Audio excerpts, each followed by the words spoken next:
It's all about, reducing losses, reducing waiting time, speeding up our supply chains, whilst obviously also, eliminating, unnecessary work.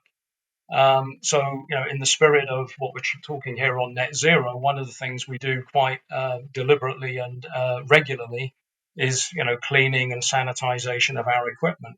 But by using the digital data, we can actually better target when and how we choose to do that, so, as opposed to a fixed frequency.